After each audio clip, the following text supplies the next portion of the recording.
नमस्कार. आज आपण एका अशा पुस्तकाबद्दल बोलणार आहोत ज्याला लाखो लोकांनी आपल्या यशाचा मार्गदर्शक ग्रंथ मानला आहे. नेपोलियन हिल यांचं थिंक अँड ग्रो रिच. चला तर मग या पुस्तकात दडलेले यशाचं तत्वज्ञान सोप्या भाषेत समजून घेऊया. हे वाक्य बघा, किती जबरदस्त आहे नाही का? याचा सरळ सरळ अर्थ असा आहे की खरी संपत्ती ही जमिनीखाली नाही, तर ती आहे आपल्या डोक्यात, आपल्या विचारांमध्ये. हीच या संपूर्ण पुस्तकाची मूळ संकल्पना आहे. चला तर मग या पुस्तकातली एक जबरदस्त गोष्ट ऐकूया. ही गोष्ट आपल्याला सांगते की बहुतेक लोक अयशस्वी का होतात, त्यांच्याकडून नेमकी कोणती चूक होते. तर ही गोष्ट आहे डार्बी आणि त्यांच्या काकांची. सोन्याच्या शोधात त्यांनी एका ठिकाणी खोदकाम सुरू केलं आणि काय आश्चर्य, त्यांना लगेचच सोन्याची एक मोठी शीर सापडली. त्यांचा उत्साह तर अगदी गगनात मावेनासा झाला. त्यांना वाटलं की आता आपलं नशीबच उघडलं. पण म्हणतात ना, प्रत्येक कथेमध्ये एक ट्विस्ट असतो. झालंय तसंच. ज्या सोन्याच्या शिरेवर ते काम करत होते ती अचानक गायब झाली. त्यांनी खूप प्रयत्न केले, अजून खोल खोदलं, पण सोनं काही सापडेना. अखेर ते पूर्णपणे थकले, हरले आणि त्यांनी तो नादच सोडून दिला. आपली सगळी मशिनरी एका भंगारवाल्याला कवडीमोल भावात विकून ते निराश होऊन घरी परतले.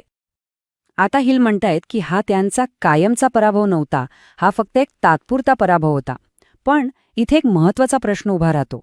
त्यांनी जे केलं ते खरंच बरोबर होतं का? या प्रश्नाचं उत्तर आपल्याला पुढे मिळणार आहे. तर त्या गोष्टीतून आपल्याला काय शिकायला मिळतं? त्यासाठी आपल्याला या पुस्तकातल्या पहिल्या आणि सगळ्यात महत्त्वाच्या तत्वाकडे वळावे लागेल. यानुसार कोणतंही यश हे केवळ मेहनतीने नाही, तर एका कल्पनेतून जन्माला येतं. आणि त्या कल्पनेला शक्ती देते इच्छा. ही साधीसुधी इच्छा नाहीये, ही एक अशी तीव्र धगधगती आग आहे, जे मिळवायचंच आहे असा पक्का निश्चय आहे. यशाची ही पहिली आणि सर्वात महत्त्वाची पायरी आहे. आणि गंमत म्हणजे ही इच्छा प्रत्यक्षात कशी आणायची यासाठी पुस्तकात चक्क 6 पायऱ्या दिल्या आहेत. ही एक पद्धतशीर प्रक्रिया आहे. म्हणजे फक्त स्वप्न बघायचं नाही, तर ते पूर्ण करण्यासाठी एक ठोस प्लॅन बनवायचा.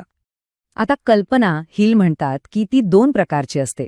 एक म्हणजे सिंथेटिक, जी आपल्या डोक्यात असलेल्या जुन्या माहितीला एकत्र करून काहीतरी नवीन बनवते. आणि दुसरी म्हणजे क्रिएटिव्ह, जिथे आपल्याला एकदम कोरी नवीन कल्पना सुचते, जणू काही ती कुठून तरी थेट आपल्या मनात उतरली आहे. फक्त कल्पना असून भागत नाही, बरोबर? ती कल्पना रुजवण्यासाठी एक सुपीक जमीन लागते. आणि ती जमीन म्हणजे आपलं मन, आपलं माइंडसेट. ते यशासाठी तयार असायला हवं.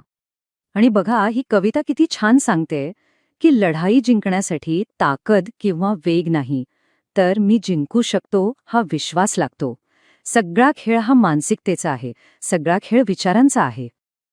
पण या मानसिकतेला काही शत्रू आहेत. हेल यांनी असे 6 मोठे शत्रू ओळखले आहेत, ज्यांना आपण 6 मूलभूत भीती म्हणू शकतो. या भीती आपल्या महत्वाकांक्षेला अक्षरशः संपवून टाकतात आणि आपल्याला पुढे जाण्यापासून रोखतात. तर इथला महत्वाचा मुद्दा असा आहे की हुशार असण्याचा अर्थ सगळं काही पाठ असणं नव्हे. हेनरी फोर्ड यांचा हा कोर्टातला किस्सा बघा. खरा शिक्षित माणूस तो, ज्याला माहीत आहे की गरज पडल्यावर योग्य ज्ञान कुठून आणि कसं मिळवायचं. चला आता पुन्हा आपल्या त्या डार्बीच्या गोष्टीकडे येऊया, कारण त्या गोष्टीचा शेवट अजून बाकी आहे आणि त्यातच खरा धडा दडलेला आहे.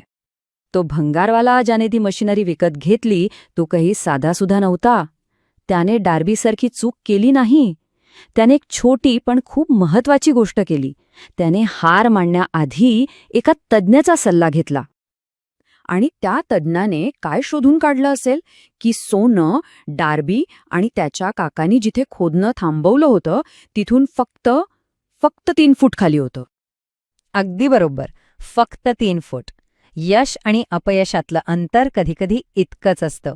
विचार करा, फक्त 3 फुटांवर असताना त्यांनी हार मानली होती. त्या भंगारवाल्याने त्या खाणीतून लाखो डॉलर्स कमावले. का? कारण त्याला माहीत होतं की तात्पुरत्या पराभवाने खचून न जाता योग्य सल्ला घेणं किती महत्वाचं आहे. आणि हाच प्रश्न आज आपण स्वतःला विचारू शकतो. आपल्या आयुष्यात असा कोणता क्षण होता किंवा आहे जिथे आपण सोन्यापासून फक्त 3 फूट दूर असताना हार मानली असेल किंवा मानण्याचा विचार करत असू? यावर नक्की विचार करायला हवा.